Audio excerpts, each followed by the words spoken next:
Coogs House. Well, you asked for it. Change is coming. Houston Cougars fire Kevin Barbay as offensive coordinator. And now the question is, what's next?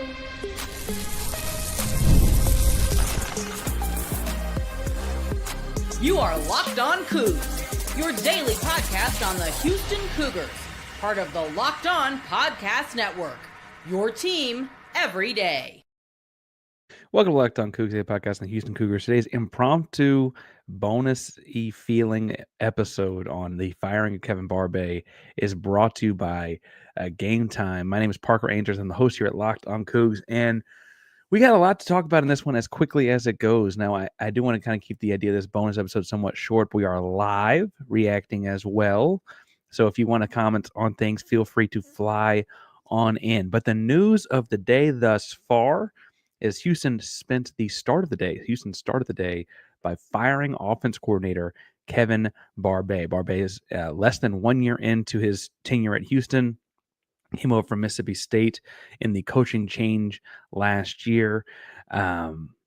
Mississippi State was going to be no fit for a lot of people. He'd been in App State a couple places before that, all short stints, and he will no longer be with the Houston Cougars. Houston has a game to go. They still play a game this upcoming Saturday, but the tough decision, quote unquote, from one Willie Fritz and his quick media availability was one I think led just purely by performance. And so I want to talk about this in a couple of different ways. First, I want to talk about what happened, and then I want to talk some about like what comes next, and like how to put this whole thing back together. I have people I've talked to that are a little close. I have some assumptions I'm going to make. I'm trying to differentiate as I go through this, what I've heard and what I'm assuming and what I'm guessing, right? So work with me as I try and work through those three thoughts here. But Houston, present tense, going into the last game of the season, is dead last in scoring at 13.4 points per game in all Power 4 schools, dead last in yardage. Nearly every offensive category in the Power 4, Houston is dead last in, and some of them they're in the bottom of the NCAA. They've gone 4 games with no offensive touchdown. They've only had 2 games of the 11 games they played this year where they had more than 2 offensive touchdowns in that game. And ultimately, they look at this kind of as like a lack of production thing just in general, but even more like qualitatively, you've seen quarterback regression, questionable play calling on things like running the ball on 3rd and long consistently. We've been questioning that here at Locked On Cougs for a minute. And just to quote Willie Fritz himself, just did not meet expectations. And you, frankly, I would hope have some respect for a head coach in his first year, less than a year into his first year at the University of Houston, that sees poor production, looks at it and says, listen, that's not up to snuff. We're getting rid of this guy. Now, obviously, there have been comments back and forth all year long about quality players and those kinds of things too. I want to get through the logistics of this first, but I see some of that coming in. But the thought to me here is that this is a clear indicator that, hey, we don't think this was the players, right? The players were told at 7:00 in the morning at their team meeting on Tuesday. That's, quite a shock, I think, to a lot of guys. I think it's also a large part of why they didn't have practice yesterday, right? The staff needed a day to get things together, to get things going. Sean Bell, the quarterback coach who came to Houston from Baylor on the big coaching changeover last year, will be the interim offensive coordinator. I think him getting things set up, even if it's just a 1-week season for him as the OC, is a big part of why they didn't have anything official. They had weights, and I think position groups had film and stuff like that. But that was their Monday. It was not a traditional practice. You heard Willie Fritz say that it felt like to kind of get ready for a bowl game. We kind of have a little bit different kind of schedule as well. And so I think performance obviously leads to this. It was just an abysmal offense. We called the offensive offense, just because it just was struck the ugly chord all year long. I think the big reason this happened today, though, Tuesday, November 26th, with a game to go still, as opposed to later. At this point, right, you owe him $750,000 more dollars. Why not let him finish the week out and do it next Sunday? Is honestly a re-recruiting of players. The transfer portal is very real. The offensive game plan has been frustrating all year long, and you're going to have to, regardless of who you have as the OC, even if it had been Kevin, if it'd been Dana, if it had been whomever, you'd have to find a way to hold on to your players. I've talked to 2 players specifically, and then I've heard from through the grapevine through others that are planning on entering the portal as soon as possible, and they're on the offense side of the ball. And I think that is largely this is obviously actually, frankly, before this was told them. They were told them at 7 o'clock this morning, and this is largely with frustrations with the offense and frustrations with the direction of the offense. And frankly, one of them said something as blunt as like, I don't have forever to be in college. I can't sit through this. We've got to get something better going, right? Part of re-recruiting your players is being blunt with them about like, listen, we don't accept mediocrity or worse. We're pushing for better. And you have a whole lot less legs to stand on when you're keeping guys that are not up to snuff around. Barbay was not up to snuff, didn't keep him around, right? The other thing is that you theoretically, a kid jumps in the portal on Sunday, Monday, Tuesday, whatever. They don't have to leave necessarily. That like you can hop back to Houston from the portal. You don't have to like hop in and never see us again. But you've already indicated to them to hopefully keep them from jumping in and hearing from other places, hey, we're going to turn this around. We're going to get this fixed. We're going to go with different names at the top. A big deal here is in all of college football, you have to re-recruit your guys. You have to keep your guys. Guys can enter that portal anytime. I mean, Alabama loses guys. Texas loses guys.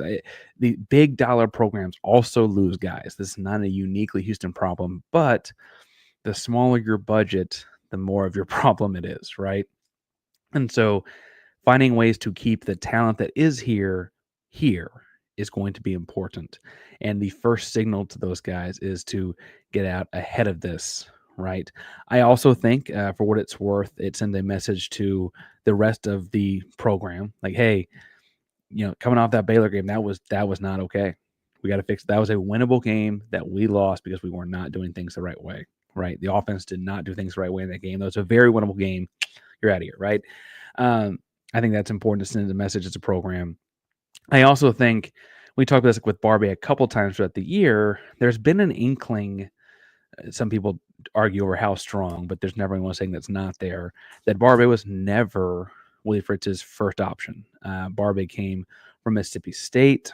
Willie Fritz brought over a lot of his staff from Tulane, but the offensive coordinator did not come. Notably got promoted there. And so obviously that's left a lot of people thinking, okay, he really would have rather brought over the offensive staff from Tulane as well, and they were very successful there. I would like to talk some about what I see as potential options here in a second, because the truth is that the last and final reason you do this today is because you can already start talking to people. Obviously, Houston has had head coaches stolen out from under their nose. It felt like discussions were had before the season was over. Offensive coordinators work the same way. Now, I don't necessarily want to speak to like what is and isn't happening out there right now, but Fritz said his phone was already ringing, right? And so I don't want to get too far into that. I want to see, anyway, I don't want to see necessarily how far we get into all that, that stuff that sounds a little bit more icky. But I do want to talk about some names that jumped to my mind as far as potential options. So before we get too far into that, I do want to remind you that today's show is brought to you by GameTime, the best place to get last-minute tickets, lowest price guaranteed. Going to a concert, comedy show, theater, sports event, whatever, get a ticket on GameTime. They have all kinds of curation tools. GameTime Picks will tell you what the best deal is in the stadium. You can see what it's going to look like from your seats. You can get money back if you can find cheaper tickets somewhere else. It's the best place to buy tickets. Download the GameTime app today. Use code LOCKEDONCollege for $20 off your first purchase. Turns by again, create an account, redeem code LOCKEDONCollege, LOCKEDONCOLLEGE for $20 off. Download GameTime today. What time is it? It's game time. Parker Ainsworth here, Locked on Cougs, talking about Houston letting go, firing dismissing Kevin Barbay, the offensive coordinator. And I want to spend this last portion talking about potential options here. As Lance Crowell brings up here in the comments, a case for Case. Case Keenum is a popular name amongst fans because, at least in my lifetime, again, I know there are fans much older than I am, he's the best player to ever come through the university, right? All the NCAA records and his time at Houston, back in good old CUSA days, right, and all that kind of stuff. He's the best, and he has been serving as an elder statesman in the NFL, the kind of guy that bounces around, and I should say he's like mentoring and coaching kind of on the side of being a player. I think step in and play when he needs to. Like with the Houston Texans specifically, there's all kinds of stories about how he's been mentoring CJ Stroud and kind of been his personal one-on-one kind of guy as well. And so those connections are very real. I think his future as a coach is very real. I don't know if he's an OC or a quarterback coach coming out of the league right away. Kind of think it depends on what's going on. I imagine he'd be more likely to start off as a quarterback coach and quickly be fast-tracked to an OC as opposed to being an offensive coordinator. But I can't say I would ever turn down Case Keenum coming to campus to work with the team. So, I don't know how that's going to go. As far as other guys, right, I got a handful of guys here I listed as I was doing my research on this last night. I should point out that Sean Bell as the interim OC is interesting. Had he stayed at Baylor, he'd probably be a candidate on my list. So we'll see kind of what his week looks like, what they think about his week. At the top of my list is a guy at North Texas named Jordan Davis. North Texas has a top 20 offense while he's been there. Super young guy, lots of experience calling the plays. He is an offense coordinator, so he'd be stepping up in competition, but not in role. It feels like the kind of chance you get to get a future big name and bright name in this industry. Jordan Davis of North Texas right away. Similarly, Rob Ezell, offense coordinator at South Alabama, spent a long time with Nick Saban, and now is the OC at South Alabama. South Alabama's offense has been strong. It's been a little bit smaller sample size. I also think the North Texas bit, I would, with Jordan Davis, point out that he can help recruit the Northern Texas region. And so I think that's all that's all there. Two Tulane guys I think I'm keeping my eye on are Joe Craddock, who is the current OC as things got shuffled around over there. He's familiar with Willie. Other Tulane guys have worked here. As far as Craddock specifically goes, he's been successful at SMU and other places as well. Lots of moments in his bio. So you read youngest to do this, youngest to do that. I think that's important. Slade Nagel is a former offensive coordinator, currently coaches the tight ends at Tulane. He and Willie also have a relationship. The Tulane Houston thing has worked thus far for a lot of other things. So how well the defense has gone and so on, right? So maybe time to keep dipping into that mojo. Utah State's offensive coordinator, Kyle Cefalo. He had previously been at Arkansas State for a long time. While he's been at Utah State, they've really done 3 straight bowl games. That's pretty good for them. They've won a couple of those as well. 25th in the nation total offense last season. They're top 25 again this season. Utah State and Kyle Cefalo, that'd be a chance to step up again. You want a guy that's called plays before, but would be appealing. The job would be appealing to, right? I think people are pointing out like guys from Oregon or guys from whatever come to be our offensive coordinator. They'd probably be more interested in a head coaching job, right? Moving up in head coaching, but the lateral move of coordinator doesn't strike me as something that they want to do. Last but not least, though, this is where I'll leave you on our quick little short bonus episode here today, is I think the guy you got to go get. And I'm saying you ask him what he wants for the job and you see, can we get it done? I think you've got to go seriously look at Brennan Marion at UNLV. The go-go offense is legit. It's different and spontaneous. It's fun. It's its own recruiting tool. Kids want to play in it. I think that the go-go offense offers running and explosive plays. They take deep shots regularly, run the ball hard. It's a fun offense to play in. And Brandon Marion's got some swag, for lack of a better phrase. Kids love him. And I think that, there's no accident that UNLV's been a top 10 offense for the last 3 years with Marion there. For what it's worth, I imagine Brandon Marion is a head coaching candidate across the country very, very soon. And I think he, Cephalo, Jordan Davis, all could be head coaches very, very soon. I think the pitch to those guys, Marion included, is that, Willie Fritz is on the older side. This is his last stop. You do well for a couple years here. We'll put the coaching waiting tag on your name, and you can continue to work with Willie and take over the program one day. I think those kinds of things can line up for him, because I think that's what you're going to have to do to get a guy like Brendan Marion. Marion's been in Texas before. He coached at University of Texas at Austin. He's been in this region a lot. He recruits this region for UNLV. He's a truly special mind in football, and I think there's just too many things not to go through everything you got at him. We'll see where things go. Obviously, like I said, I would have looked at Sean Bell out of Baylor before all this happened, and so really, really excited with seeing what his interim week looks like. You can't change so much in an interim week, but I think things will look different. They'll take a couple shots, stuff like that on Saturday. Again, you're going to have guys enter the portal on Sunday and Monday. You're going to have it happen.